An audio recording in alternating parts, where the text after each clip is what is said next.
several years ago, about 5, I suppose, I spoke at a weekend, a Friday night, Saturday night, and Sunday all day at a church in Bradenton, Florida. And so since it was so close to home, I just decided to drive back and forth rather than stay up there in a hotel by myself. So I was coming back on stayed there late on Friday night, drove home, drove back up on Saturday and this morning, and was coming back on midday on Saturday, and I thought, man, I got to have some coffee. I am really sleepy. So I stopped at the Venice McDonald's. And when I went in, I thought, well, I'm going to also walk a little bit and stretch my legs. So I went in. The man in front of me, a young man in front of me, probably was in his 20s, ordered a cup of coffee, and she said $1.29. And so he paid $1.29, and I was right behind him, and I went up and I said, I want the same cup, the same size and everything. And she said, that'll be 79 cents. And I said, well, I just watched him pay $1.29. And she said, yes, but you get the senior discount. Well, the first time ever, and I remember it vividly, because it was the first time ever that somebody had seen me as a senior citizen. And this McDonald's clerk was no teenager. She was probably in her 30s herself, so it's not like she was mature enough to read people's age and read people, So her assessment took me a little bit by surprise, and I sort of bristled up, and I said, well, you know what? I don't see myself that way, so I'm going to pay the full $1.29. And I put $1.29 down, and she patiently took change out of the drawer and put 50 cents in the tip thing. I wasn't going to pay 79 cents, and she wasn't going to let me pay $1.29 either. So we were in a standoff. Despite my reluctance, nobody can escape reality. I had been sized up, and in the eyes of another person, I looked old. And that was a few years ago. I'm thinking I was about 62 then. I'm 67 now. What must people think now? Shut your mouth. So it was the first time I'd ever been thought of that way. And then not long ago, I got an invitation to my 50th high school reunion. 50th. It seemed like yesterday I was in high school. 50 years, really? Where did the time go? And the real mystery is how I apparently looked so old while my lovely wife keeps drinking from the fountain of youth. Nobody has been offering her senior discounts. And to this day, people still sometimes mistake her, as they have for 40 years, as my daughter. And here's what really blows my mind. I've now been the preacher in this congregation for 39 years, and I have been preaching in some congregation for 48 years, nearly half a century. I was preaching when Jimmy Carter was elected president, not just when he was president, when he was elected president. I was preaching when Walter Cronkite was still hosting the evening news. And there even was an evening news. I was preaching before John Lennon got shot. I was preaching, and during the time period I've been preaching, I checked it this week to be exact, 2.7 billion people have been added to the earth. So it dawned on me as I'm doing this 1 Timothy series that I have been preaching way longer than Paul had been preaching when he wrote his first letter to Timothy. Now remember last week we talked about Paul's encounter with Jesus on the road to Damascus and his letter to Timothy from a prison cell in Rome, and 30 years passed between him seeing the light that we talked about last week and writing the letter to Timothy. Paul was an angry rabbi who hated Christians until Jesus knocked him off his high horse with that blinding light, and suddenly he realized he had been wrong. Jesus was right. Jesus was alive, and Paul had no other choice but to follow Jesus. And man, he followed hard. He followed Jesus around the world, the known world, 3 times, sowing the seeds of the gospel. He won whole continents to Christ. Everywhere he went, he inflamed the enemies and the critics of Jesus, but converted the believers. And because of that, he was often thrown in jail. He was often in prison. And from a jail cell, 30 years after he had seen the light, he wrote a letter to Timothy. By worldly measures, he was a poor man, but he was in possession of a spiritual treasure far greater than any worldly means. And he feels the need to share it. And at the end of chapter 3, he says, I am writing these things to you now. So he's telling you why I'm writing the book. He's telling you why I'm writing the book. All right? I am writing these things to you now, even though I hope to be with you soon, so that if I am delayed, you will know how people must conduct themselves in the household of God. And in the previous verses there, and talking about the qualifications of elders and deacons, this is how you're to conduct yourself in the household of God. This is the church of the living God, which is the pillar and foundation of the truth. Without question, this is the great mystery of our faith. Christ was revealed in a human body and vindicated by the Spirit. Folks, that's the theme of 1 Timothy. It's all about the church. It's about growing the church. It's about building the church. It's about feeding the church. It's about caring for the church. And verse 16 says, it is the great mystery of our faith. And Christ was seen by angels and announced to the nations, believed in throughout the world, and taken to heaven in glory, a reference to the ascension. This makes the church a really big deal. We have got to learn to see the church again as a really big deal.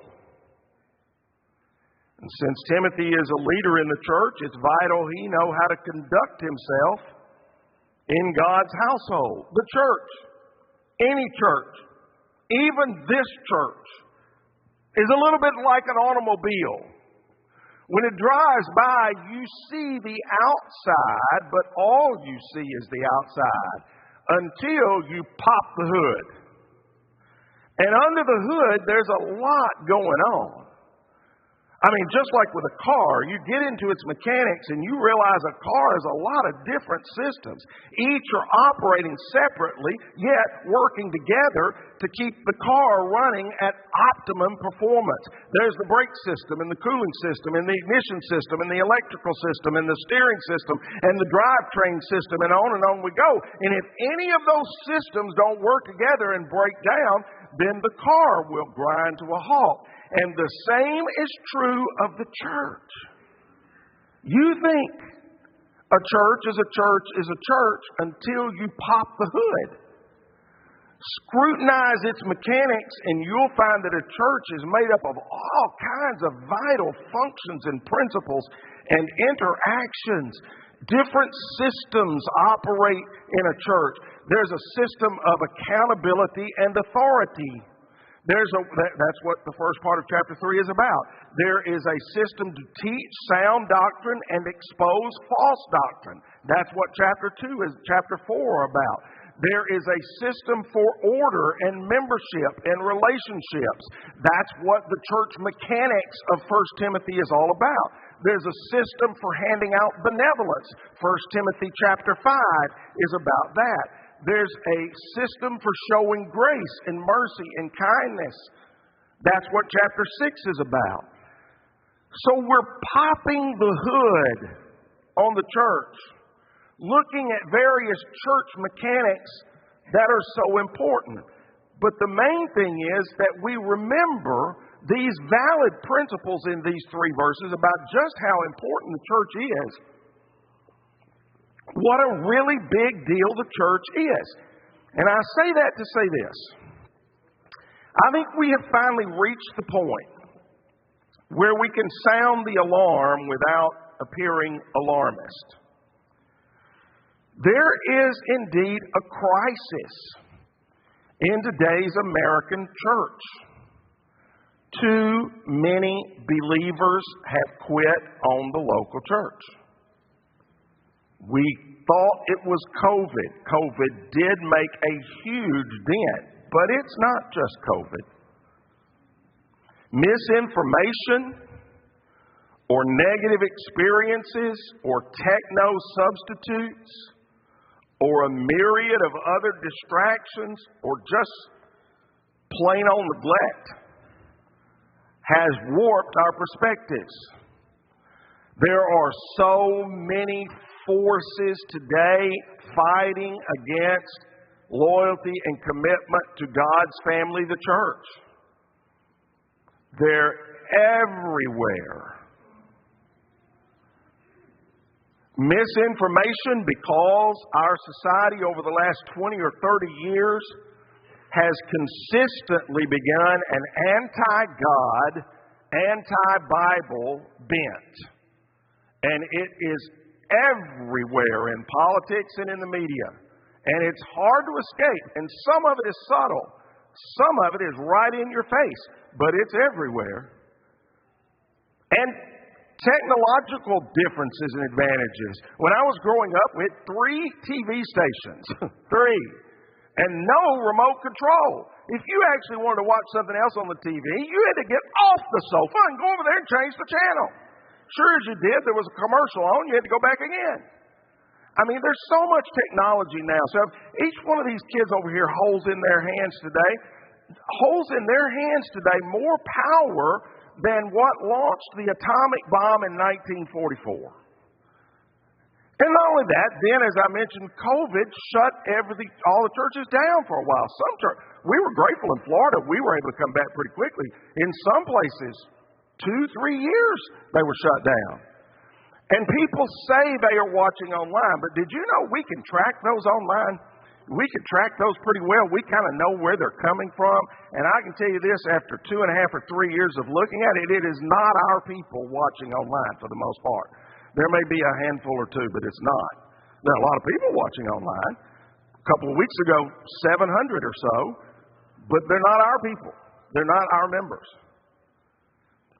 Did you know that among American adults ages 18 to 29, 65% never attend church? Teenagers who went to church in high school drop out at a rate now of 70%. And this isn't just a trend among young adults. 52% of Americans, or 157 million people, that's about half, claim to belong to some church, yet on any given Sunday, only 28% of them attend. Between 2000 and 2015, the United States population expanded by 18%. In the same time frame, church attendance went down by 3%. Now, those are bad trends. Today, in post-Christian Europe, except for funerals, only 5% of the population ever darkens the door of a church. 5%. And they're trying to turn us into Europe. They're trying to turn us into Europe educationally, morally, with values. They're trying to turn us into Europe in every single way, including a decrease in emphasis on God or truth. And there's no statistics to prove it, but over my 48 years as a preacher, I have seen these same disturbing trends. I grew up in church, and as a kid, I remember if you attended 3 times a week, Sunday morning, Sunday night, and Wednesday night, you were considered to be a faithful member. By the time I had moved, and that was the way it was pretty much the first 2 years I was preaching. By the time I had moved to Fort Myers in 1984, the shift was already evident. In 1984, you were considered faithful, if you just attended church once a week. By the time we got in the mid-90s and near the end of the millennium, if you attended 2 or 3 times a month, you were considered to be pretty faithful.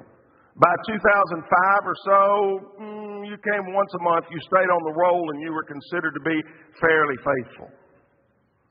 Today, who knows? Oh, I'm watching online. Here's where my mind works. What happened in the culture and in our lives among Christians that's caused you just have to call it what it is, precipitous decline? Why has the church fallen on such hard times? Is the church itself to blame? Have we stayed faithful to God? Are we a healthy church? Do we even realize what church mechanics like in 1 Timothy 3 are? Or do we truly grasp the strategic role of the church? You see, 1 Timothy says there is a spiritual battle raging in the world today, and God's only army is the church. Neglect the church and you are abandoning the fight. And 1 Timothy says that throughout. In fact, in 1 Timothy 6:12, Paul goes militaristic, really, in saying that. Now, why the urgency in this matter? So many people are sitting out there in the world, and maybe even in this building this morning, saying, isn't this just church? Just a few people sitting in padded pews, meeting a couple of times a week at best, and then just talking and singing and praying just a little bit. I mean, nobody's manufacturing any services here. Nobody's manufacturing any goods. Nobody's buying or selling anything here. Nobody's enacting any laws or voting on any kind of bills. Nobody's entertaining in any way. Nobody's producing revenue or producing anything. Nobody's training for physical activity, as in a ball game or something like that. So why does Paul write to Timothy as if church is life and death? Because it is. That's why these verses are so important. According to Paul's words to Timothy, the glory of God and the mystery of godliness have been entrusted to the church.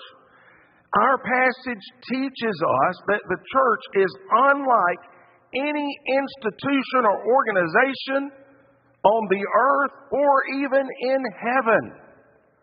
And in this important text, he tells us who we are, what we are, and why we are. So in our remaining few moments, I'm going to tell you why it's important that we as a congregation of God's people buck the national and societal trend. Why the church is so important. First, he tells us we are the household of God, God's family.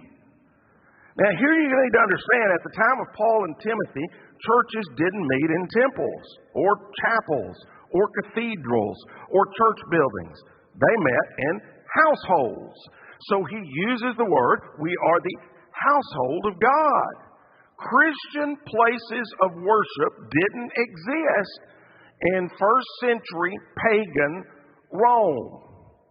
So they met in households. Another reason they were often called the family of God. This is who we are, God's family. When we come together, we're all coming home. The church should be like one big happy family. We are closer to some people in the family, but we need to treat every one of us in the family at least like we are extended family. And everybody is somebody in a family. That's why he's using the term. Every single person who's a member in this church is somebody. because you are a part of the household of God and the family of God. Now, we've all been in families, and we've also known you've got some people in families who are not quite right. I mean, somebody said families are like fudge, mostly sweet, but with a few nuts. Every family has, its weird uncle or its crazy cousin or maybe more than one of them. But here's the truth.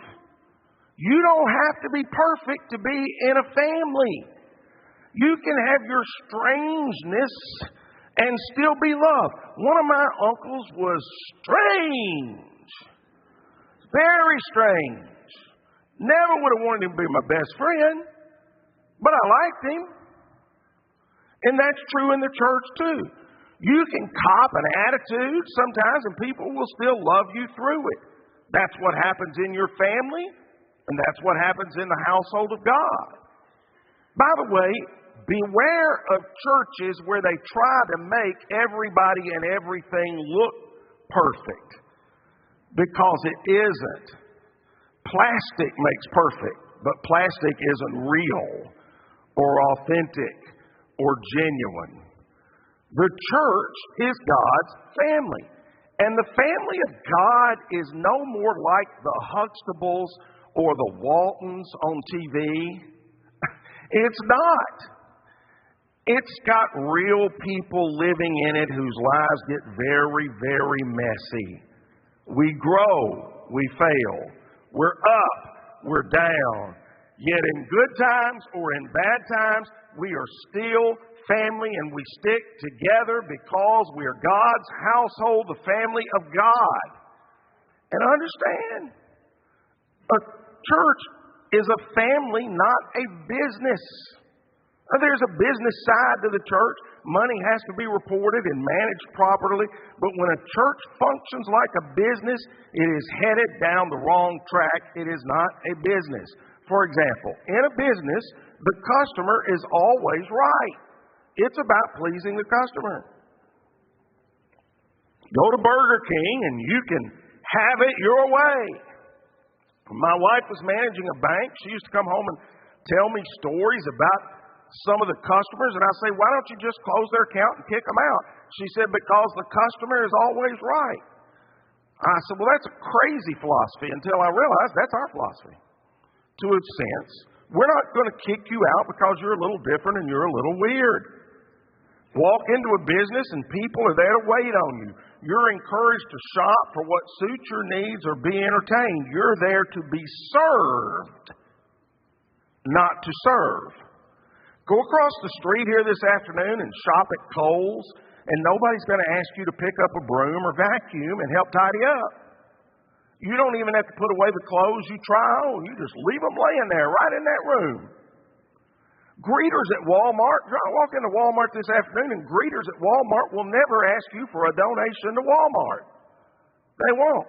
Go across the street to the Home Depot, and they don't challenge you to help carry out their mission for them. In a business, you are not saddled with responsibilities, but not so in a family. In a family, you have responsibilities in the family.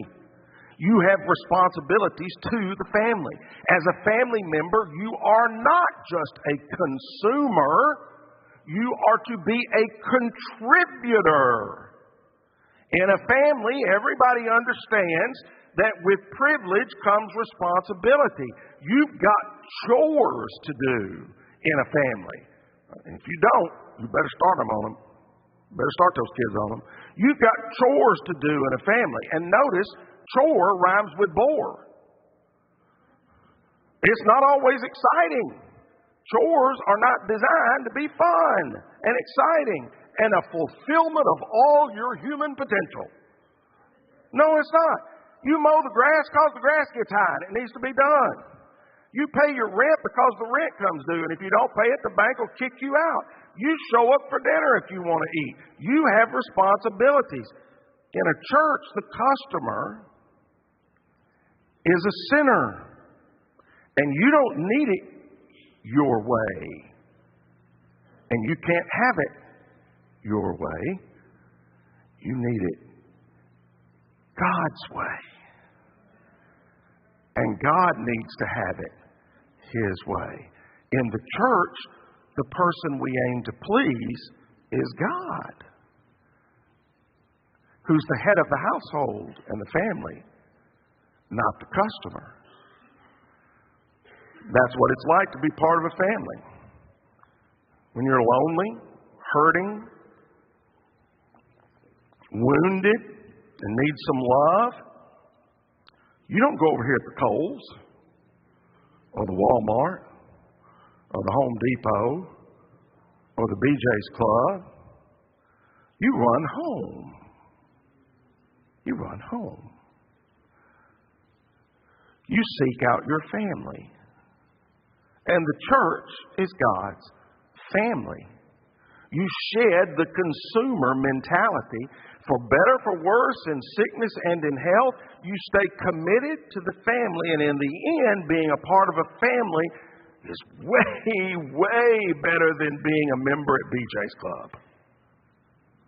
So that's who we are, God's family. But what are we?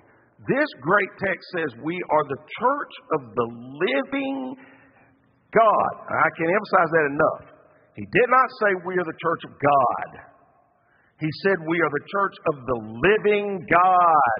Paul differentiates the Christian God as the living God. And you know why he does that? Because in the first century, there were all kinds of gods, little g gods. They were surrounded in the first century by little g gods everywhere that were dead. And that's why he emphasizes the church of the living God in contrast to all the other gods. Other gods are idols. They don't exist. They're powerless. They're dead gods. That was true in the first century. It's true in 2023. Muslims make pilgrimages to Muhammad's grave, but we know exactly where it is, and we know his body's there. It's in Medina, Saudi Arabia. Buddha's tooth, all that's left of him is a tooth, lies in a temple in Sri Lanka. The rest of his body was cremated. But Buddhists make pilgrimages to a tomb where his tooth lies. Confucius is buried in a large Chinese cemetery. Now, Jesus also had a tomb. It was a garden tomb just north of Jerusalem. But Jesus' tomb, my friends, was just a timeshare. He borrowed it for the weekend. It is and has been empty for 2,000 years because he reigns over the church of the living God. Now, that's not an irrelevant bunch of people. It's not. That's not something that just doesn't matter. It matters enormously. And we have to keep that truth alive. The Greek term, ecclesia, is translated church, and it refers to a called out group. The church is an assembly of people who were called out of the world, called to new life in Christ, and called to live that life together. That's what the big deal is. It is a big deal. That's why the church is not a building. It's not a club. It's not a theater. It's not an event on Sundays. It consists of people who have been awakened or quickened with the Holy Spirit of God, alive to God and alive to one another in the household of God, the family of God, as the living church of God. And then he tells us why we are. The text said, we are the pillar and the foundation of the truth. Now, can I ask you this? And emphasizing why this is a big deal.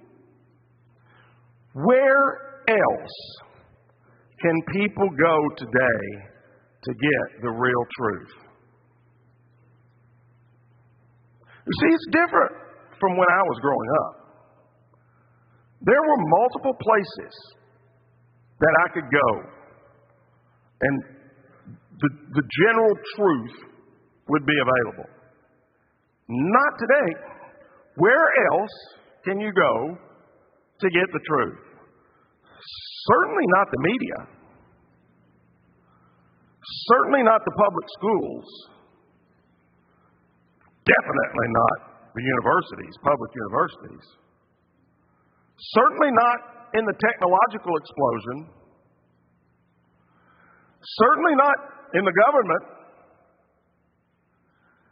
If you think about it, the church alone is what holds together the last vestiges of our Christian worldview. And that means it is a really big deal. It's not unimportant.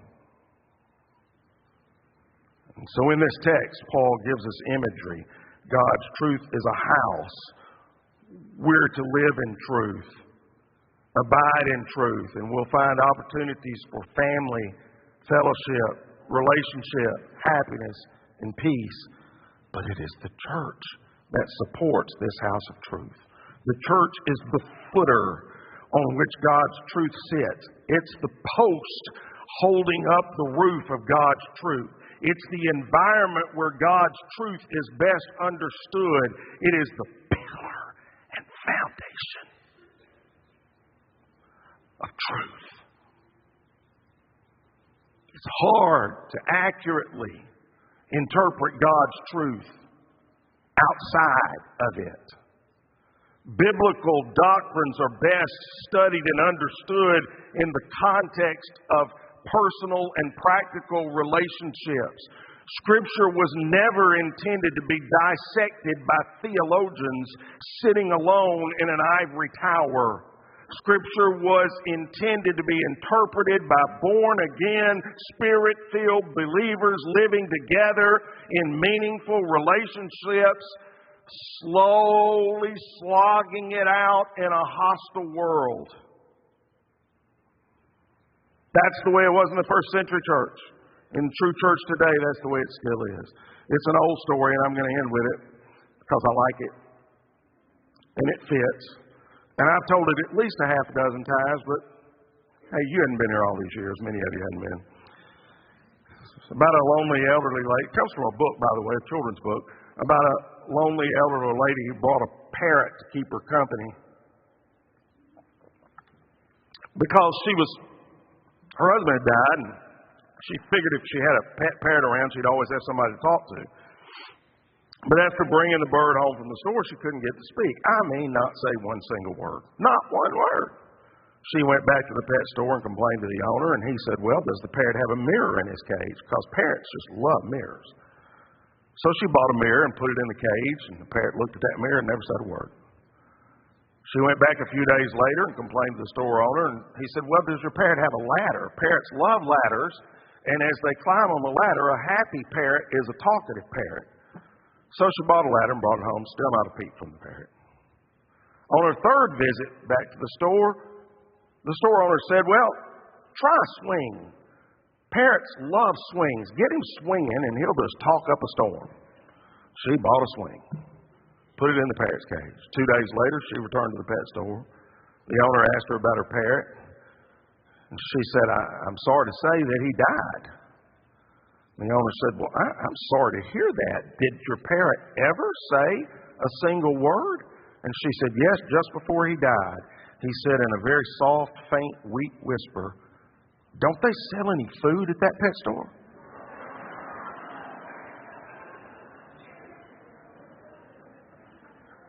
And that story, my friends, is a parody of popular trends in today's church. Leaders think they will bring people back to the church with mirrors and ladders and swings. And so all around you will see all kinds of entertainment options designed to bring people back to the church, but you will never entertain people into the Spirit of God. You won't. People are like the parrot. They're exploring their inner self, or they're climbing the rungs of a man-made system, or they're swinging on an emotional roller coaster, all the while dying for the lack of food, which is man cannot live by bread alone, but by every word that comes from the mouth of the Father, Jesus said to the devil when he was being tempted. Why does the church exist? We are the pillar and the foundation of truth. We are God's one watering hole in a desert of dryness.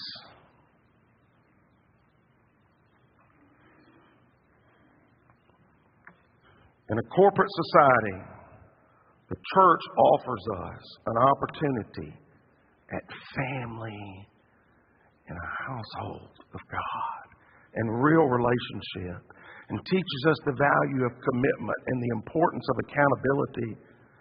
In an automated world, the church gives us a taste of life.